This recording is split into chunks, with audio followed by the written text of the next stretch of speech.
Steelers 26, Giants 16. A game that was, I guess, closer than the score indicates. The Steelers covered the 6.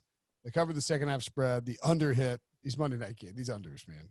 I will say this. I am very impressed that the worst place, the team predicted to finish last in the AFC North somehow eked out a victory against the mighty Giants. That's funny sarcasm, but you were sweating this game. Bad. Big Ben looked like crap early on. He looked like crap for a quarter and a half, and then he faked an injury and he got better all of a sudden. Yeah. So. Yeah, it felt like 2011. Everything was back to normal.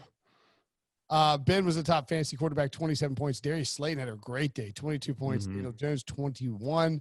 Juju Smith-Schuster, 2 touchdown catches, 18 fantasy points.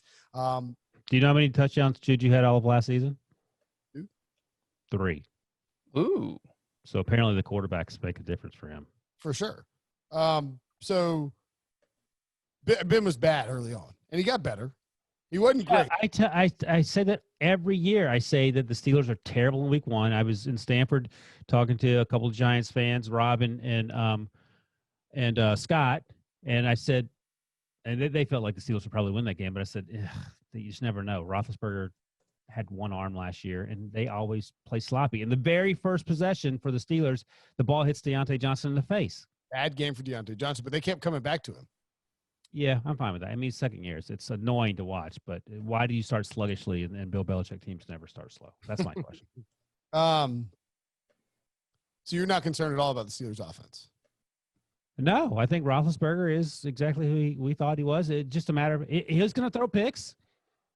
But I was saying, sort of joking before Breach came on, while he's finishing up his writing duties, of all the old timers who are washed up, Roethlisberger, Big Ben, Phillip Rivers, I think Roethlisberger had the best day.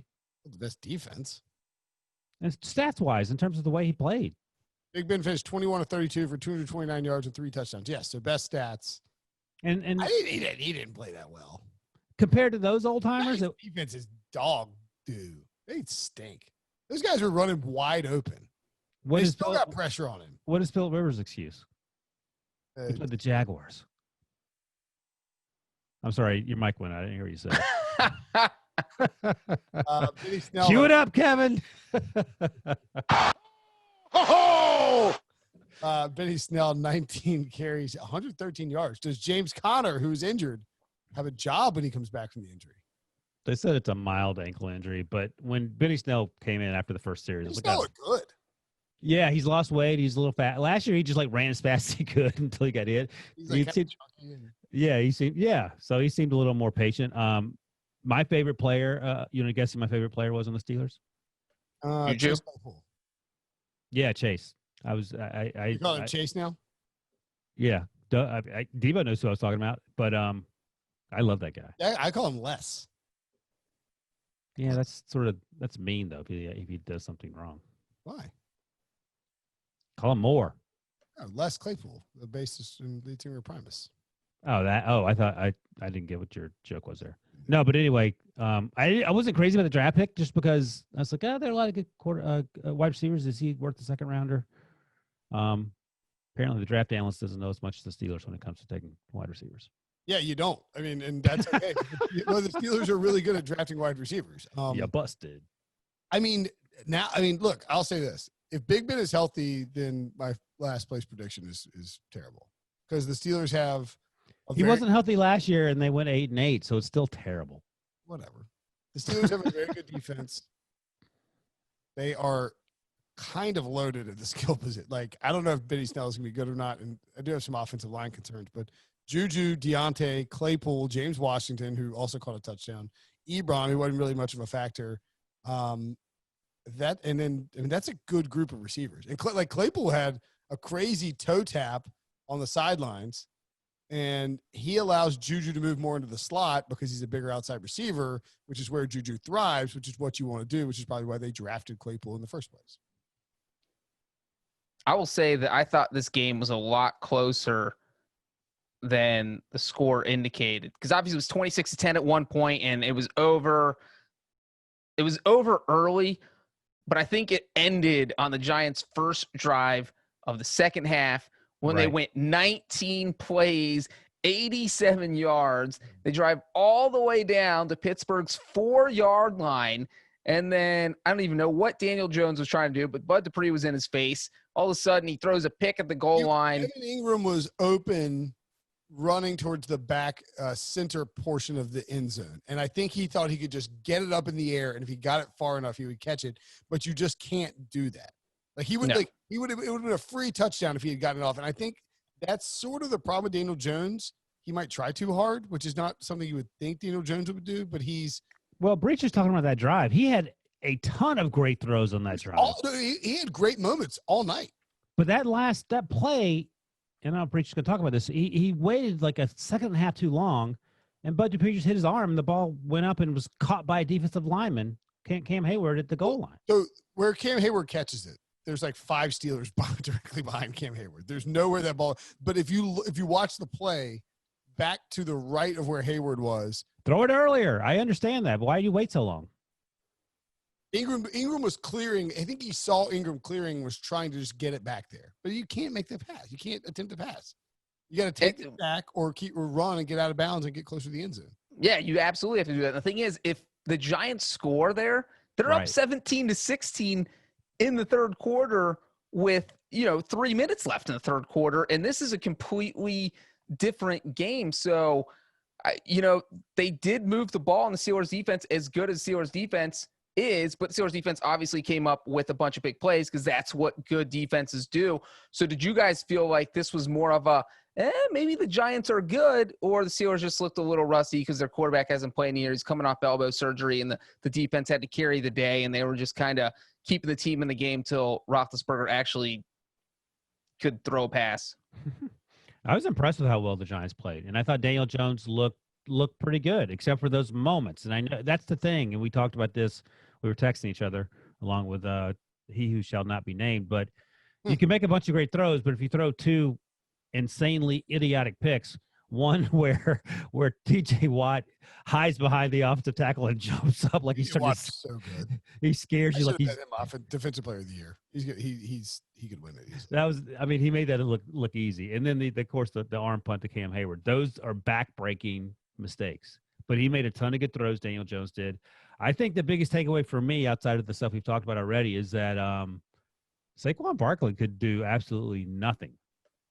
I attribute that more to the Steelers than anything else. Now, it is the Giants' offensive line is dog poo, and I already regret taking Barkley over Kamara and Zeke Elliott and Clyde Edwards-Helaire and Joe Mixon and Devontae Adams. Hey, Breach, how would you grade Jason Garrett's first day back as offensive coordinator? I would say it started off a little bit slowly. I was thinking, oh, my God, this is a disaster. They need to fire him right now. And then it got better because that first series, they punted. The second series was the Steelers muffing a punt, the Giants recovering it at the 3-yard line. You have to go 3 yards for a touchdown.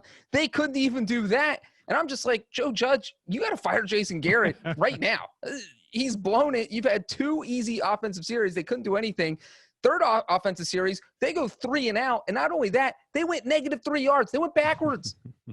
and I don't Jason Garrett, I don't know what he was doing up to that point. And then I feel like after those first 3 possessions, everyone on the Giants sideline kind of settled in, and their offense looked a lot better for the rest of the game. So maybe it was a thing of Garrett getting comfortable with Daniel Jones can and can't do, or trying to get comfortable with what the entire offense can and can't do. But I do feel like they looked a lot better. As far as Saquon Barkley goes, it was funny because I sent you guys one of the quotes from TJ Watt, and he said, "We just wanted to smash the run first and foremost, and it seemed like it was just whoever got there first." So it sounds like the whole entire game plan was, let's box in, stop Saquon, and if Daniel Jones beats us, he beats us, which kind of then makes you view Daniel Jones' performance in a slightly different lens.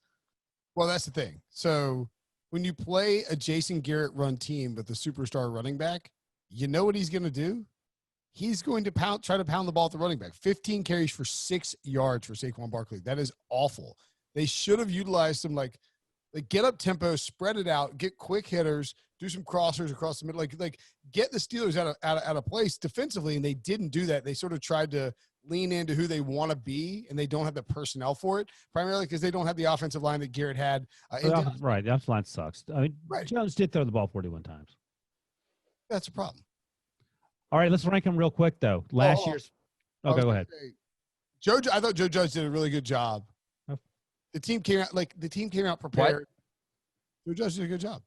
They came out prepared. They took a delay a game on 4th and 1 on their first series. That's not prepared. They kicked a field goal on 4th and 2 from the 2-yard line on their second series. Debo.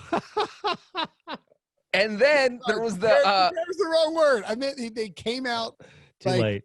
They came out like they felt like they were the defenders were actually flying all over the place and tackling. They did a good job defensively early on, and they didn't come out dead and flat like I thought they might. Breach, continue. They looked better than the Giants from last year. And you know what? The one play that I think they talked about on the TV, it was Daniel Jones went back to pass. I think it was down when the ball was at the 3-yard line, and it looked like he had an empty-handed fumble, and the Giants recovered it in the end zone for a touchdown. The Giants can challenge that, right? The Giants can, but they didn't. All right, let me ask you this. Brinson, you should let me ask this question before you pose that stupid thing about Joe Judge. I got dunked on multiple times. Yeah. So, all right, rank the quarterbacks you want. I mean, the first one's probably pretty easy from last year's draft class. We have Kyler Murray, we have Daniel Jones, Dwayne Haskins, and Drew Lock. 1 through 4. How are you ranking these guys after Kyler Murray's 1? Easy. I think I'm taking Daniel Jones 2. Really? Wait, who was the other option besides Jones, Haskins, and Murray? Dwayne Haskins, Drew Lock, and Gardner Minshew, Mr. Draft Analyst. I was just going like the first 4 guys, but we can add Gardner Minshew in there. I think Minshew's up there. But he's a day 3 guy is my point. But I mean, the draft when they were drafted, we can add Minshew. That's fine. I mean, he's obviously playing well. All right, so Kyler's 1, and we all agree on that. Daniel Jones is number 2 for you. Is that what you said? I think I would take Jones too. I've been impressed by Daniel Jones. Who are you taking number 2, Breach? Daniel Jones, but only because I don't know enough about the other 2, Haskins and Lock. There's not a big enough. Like, I would consider Drew Lock, but I don't know what he looks like over a 16-game season, whereas I know that with Daniel Jones. I feel like while they both have good weapons around them, good young weapons that are sort of ascending and all of that, I feel like if you put Drew Lock on the Giants, that would be a problem.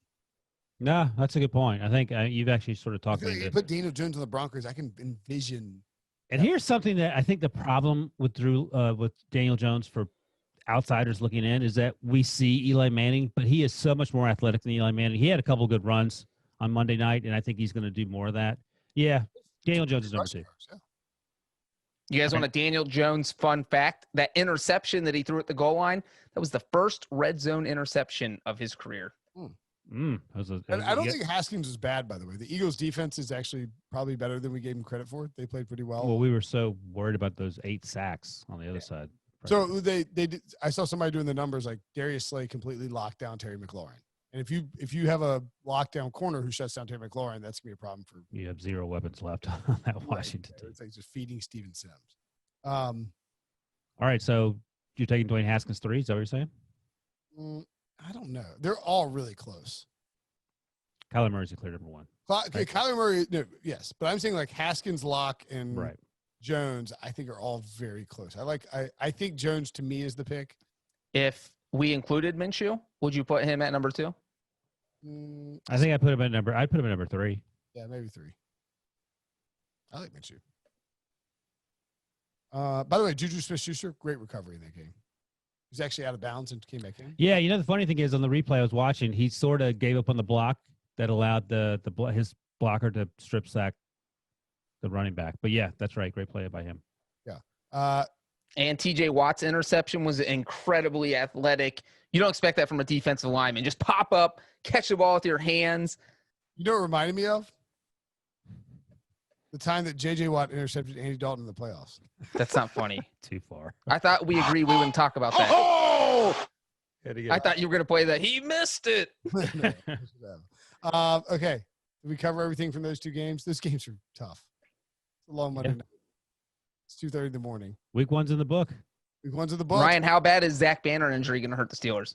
That's a problem. It's not great. They're thin there. They had to reshuffle their offensive line.